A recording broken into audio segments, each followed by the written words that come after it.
So for this recipe, we're going to need 750 grams of lukewarm liquid. I've got whey here from when I made the mozzarella. I'm going to use a kilo of flour. I'm going to split that 50-50. So I'll have 500 of the 00 flour, 500 strong white. The strong white will give us more gluten and a bit more strength, and the 00 will hopefully make the pizza base more crispy. Then we're going to have 10 grams of yeast and 15 grams of salt. And you will need a little bit of oil. I'll use a little bit of olive oil throughout the process. Okay, so we've done the flour. We've weighed it out. We've got a kilo. You could use all white strong bread flour for this, or you could use the all 00 flour. It's totally up to you. I have to go for the 50-50, so try and get the best of both worlds. So what I'm going to do first is add the salt. Make sure it gets all out. Put the yeast in. And then I'm going to bring all that together. Just run it through my hands. Then I'm going to add in the liquid. So like I say, for me, it's a 75% hydration for this one. So it's going to be quite a wet dough, but I do want it to be like that anyway, because I want to have a bit of give. Don't want it to be too stiff when it comes to actual making the pizza dough. Okay, so I'm going to get my hands in here now, bring it together, and we'll come back. As you can see, this is, like I say, it's really quite wet, but that's what I want. Just be confident with it, really. Just keep working. Do avoid, though, adding any more flour. You don't want to change that hydration now. You could go for a 70%, so we'd add 700 mils, but for me, 750 just works out better. But you can see it's really sticky. Just use one hand, avoid using two, because you want to try and keep one hand that you can basically not get messed up and still use. You can go to a dough scraper. You could do it in a machine, but yeah, I prefer to do everything by hand. Okay, so brought it together in a bowl. What I need to do now is slightly, put just a real dusting of flour on this board. I've put a towel underneath, stop it sliding around. So what I get this out onto the board and then start bringing it together by kneading it. You knead it for about 10 minutes really, and then I'll show you as we go along. Okay, so some flour on the board. Bring this out now. It's all come together nicely. You can see how the bowl is pretty much clear of dough. Stick it in, and there it goes. And then just that little bit there, get your hand back in, bring it all out. Right, so now, left hand is a dough scraper, right hand is going to work, so this is going to be my left hand. Saves me, like I say, getting this hand all full of, like this one is, just all like sticky dough all over the place. But I need to start bringing this together now, working on it. So yeah, about 10 minutes of doing so.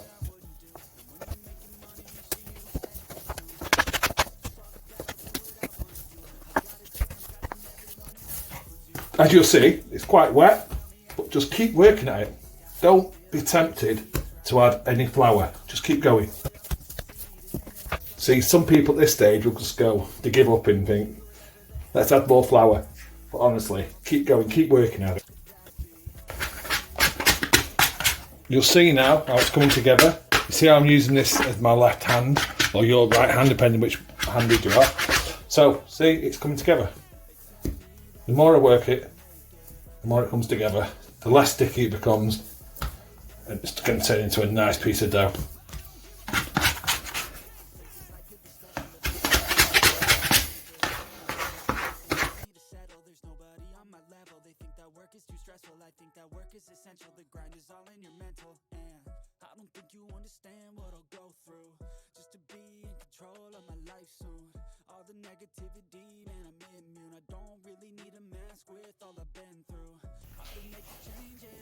Okay, so now you can see it's come together.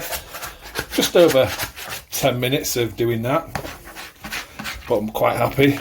This can now go back into the bowl we've mixed in. But what you suppose best might do, just scrape out that, and then we can put a little bit of that olive oil in, and then we can put the dough in there to prove for a couple of hours. Okay, so just a drizzle of oil to go in there. Get your scraper again, just to bring this together. Lift it off into there, and all I do is a drizzle of oil on top. You see the board, really not a lot left over on it, so happy enough with that. And then you've got this, there's your dough in the bowl.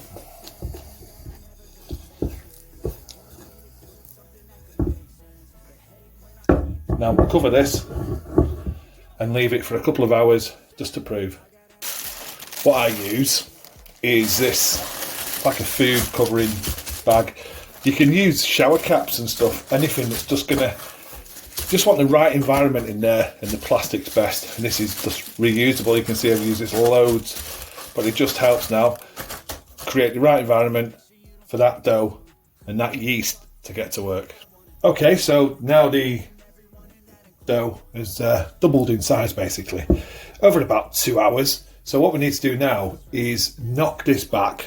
So I'm going to deflate it, and then I'm going to put it on the board. I'm going to split it into like 8 portions of 200 grams, and then we'll have to shape the dough ready for it to take its second proof. What you could do with that is you could put it in the fridge and let it do it over a few hours. It'll build up flavour. What you could have done is a bulk fermentation. Once you've done the initial bringing it together and kneading, you could have put it in the fridge overnight and let it bulk ferment, and then pull it out tomorrow. Tomorrow, I mean about 18 hours afterwards. And it just builds up flavour. Basically, the more time, the slower it proves and ferments, the more flavour, the crustier the pizza base. This is just a quick one. This is just showing you how we can do it quicker, but preferable is to take your time, do it longer. Even what I will do, I'll put other videos on about ways you can do it with a poolish, ways you can do it overnight, and all different examples, but this is just a quick one. So what I'm going to do now is knock it back, get it on the board, and get it into 8s.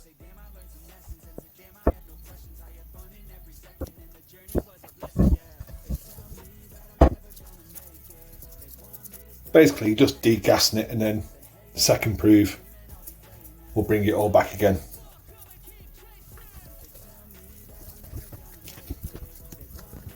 You could either eyeball it, or what I do, I just use some scales. Just basically try and get around 200, like I say, per portion.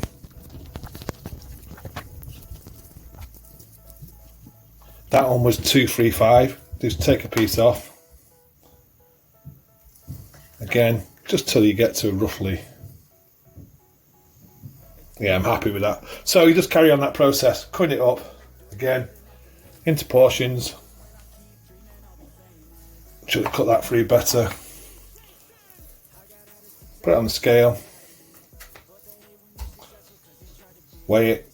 May add these little bits onto that one, just bring it up. So just carry on that process until you get about 8 portions. Okay, so I've got my 8 portions there. They all came in around about 210 grams. So that is perfect, really. You don't want, it's just for small pizzas. So what I need to do now is just do them a shape. So what I do is like I normally do with my bread.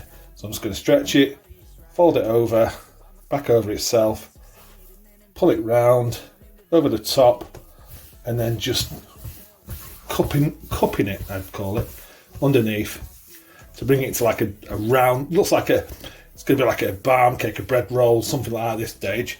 But that hopefully will do its second proofing now, and it will expand, and it should be good to go when you get to making the pizza base. I'll put that on a separate tray, and like I say, that can go in the fridge for a couple of hours. It can go on the side for an hour.